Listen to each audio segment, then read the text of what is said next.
I just recorded this whole video and it wasn't recording. Audio wasn't recording. Nice. Okay, let's start it all over. How you guys doing? Welcome back to another video. So I wanted to make a video talking about some YouTube tips, right? These are some tips that you can use to grow your filmmaking or photography channel. And these aren't some regular tips that you'll see on every other video with some technical optimization, this is stuff, grow fast and everything. Because on those videos, I see a lot of the same tips and it never really worked for me. So for those people who those videos didn't work for you, this video is for you. I put together all those videos to form some tips that should actually work. You know, I was gonna start this video and do like a documentary type of video for this. But even during that, I used to... But instead, I decided to like, you know, let's kind of speed this process up a little bit. Is that good? So the first thing is you want to start your YouTube channel around something that you like to do for work, or just something that you can see yourself doing for a long period of time. This video is how to grow your filmmaking channel. Maybe even photography, that still applies as well. This is what we call your niche, something you like to do. This is your area of what you're gonna be putting out on YouTube. You really wanna think about the future. How long is this gonna go on for? Will I have enough effort to reach your goals as well? Because it's not just gonna take a couple months to grow your channel and be successful on it. When you finish thinking about these things and you finish that, your profile picture, your description, all those things, and it's time for you to post a video. Don't just post one video. Don't just post 2 videos. Post multiple videos. So YouTube can easily categorize you with the right audience. So it can look at those and be like, all right, he's a filmmaker, he's a photographer, here's his audience. May result in more views. What's the weather right now? What's the weather? 107. How's the camera? Is it overheating? Like, what's the meter at? 2 bars? Okay. Thank you. Appreciate it, playa. The next tip is to be you on YouTube. We forget that one of the most successful keys to being successful on YouTube is you.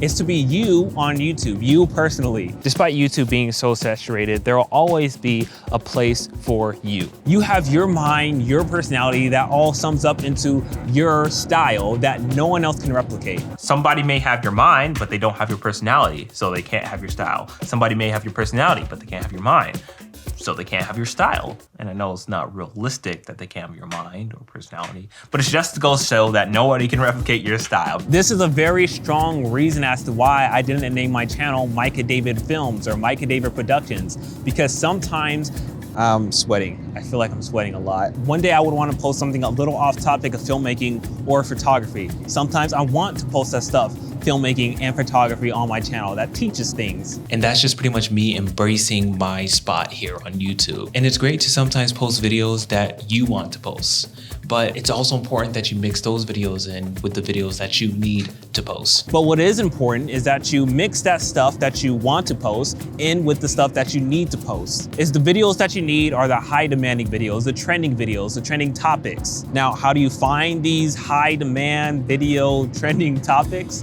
Well, try using vidIQ or even TubeBuddy, I believe it's called. But vidIQ allows you to browse YouTube and to see when there's some outlying keywords that you can use. Pretty much you can confirm your high ranking keyword suspicions with vidIQ. Let's say you look at somebody's YouTube channel, they have only like 1,000, 2,000 subscribers, but they have like 100K views on this video. That should trigger some type of suspicion, like this video topic is a high demanding one. It's a trending video topic. Now, videos that you want to post, those are like passion projects or videos that are slightly off topic. So to summarize it, we post videos that we need to grow our audience. We post videos that we want to show our current audience. Whatever pattern that you decide to follow, whether you post videos that you need only or post videos that you want only, or decide to mix them up, make sure you set those expectations beforehand so that nobody's caught off guard.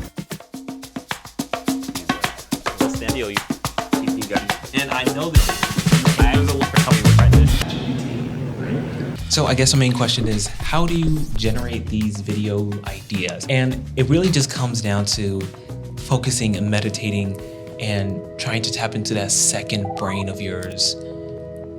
Just kidding. So here are some things that you can do to generate some video ideas. The first thing, very simple, very easy. I think a lot of people do it already, which is Ask ChatGPT. what are some high performing keyword video topics that I can make about filmmaking or photography? I hate to say it, I'm not a huge AI guy, but it's there. It's a resource. Ask yourself or friends that, like, if you were getting into filmmaking, what are some of the things that you would want to learn? What are some of the things that they would want to learn to dive more into filmmaking? You can start studying, start consuming content in order for you to learn. Then once you learn something, you can also find a video to teach. You're teaching what you learned. Studying in general is just something that you can easily trigger your brain. This is something I can make a video about. Another thing I want to point out is that you don't necessarily need to be creative to be on YouTube. Most creative ideas people get is from social media. They see one thing, they see another thing, they're like, maybe if I put these things together, I get a video idea, in which they do. Neil Gaiman, an author and a storyteller, he once said that ideas come from confluence. Or in other words, ideas come from when you see one thing, Heard about or thought about, and also when you see another thing, Heard about or thought of. put those things together and you get an idea. The bottom line is just don't worry about creativity or where your next video idea will come from, because that thing will come. You just need to know how to be open to it, which I just told you how to be open to it. And plus, we're in filmmaking, we're in photography. The amount of brands and companies that release accessories or just full-on cameras, products, whatever it is, these are like game modifiers. These are free video ideas. Sub-tip camera videos, videos that are focused on one specific product, those usually do really well.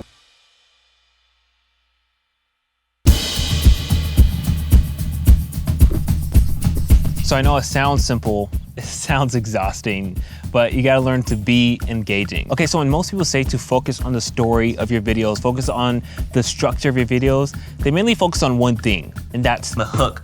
But what really is the hardest part is focusing on the whole video, not just the hook.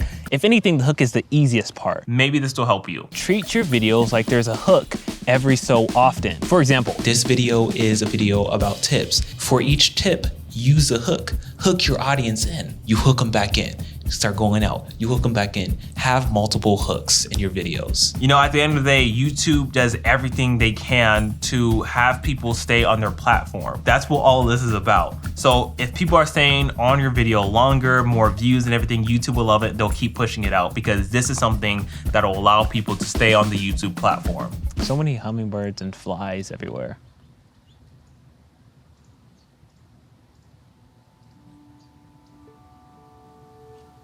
And lastly, I'll say to be patient and realize that no matter what you do, you will grow if you stay consistent. Now, if you really can't post consistently, I would say just make sure your videos are quality instead of quantity. And always remember that it's in your control whether you post weekly, bi-weekly, focus on quality over quantity, or focus on quantity over quality. It's all in your control. Just do it enough to where you develop a system, and when that system works, follow it. Your unfair advantage is your experiences and your style in what you know. That's how you're able to add value to your videos. I may know this now, but another person may have studied harder than me or just went through more experience. And another thing is make sure you preserve the hardships, deny yourself, keep posting even though it's hard. It's not easy to be on YouTube. It's not easy to grow and be successful on YouTube. It gets hard, but it's not impossible. If it was that easy, everybody would be doing it. That's life advice in general, not just YouTube. And always remember to not worry. That is Matthew 16:24. Don't worry, because what do you gain from worrying?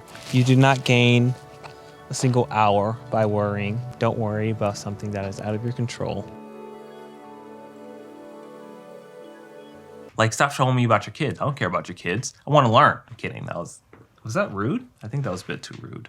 You know, I got kicked out of class one time before saying that. Like, it was 6th grade. You know how beginning of each year, teacher does a little introduction to myself to try to be more comfortable with the kids and sharing and everything. And so the teacher was talking about her life and everything. Oh, yeah, I have a couple kids. And I raised my hand. I'm like, isn't this supposed to be a math class? And she kicked me out. She's like, get out of my class. At the time, I had no idea what I did wrong. So, I mean, hey.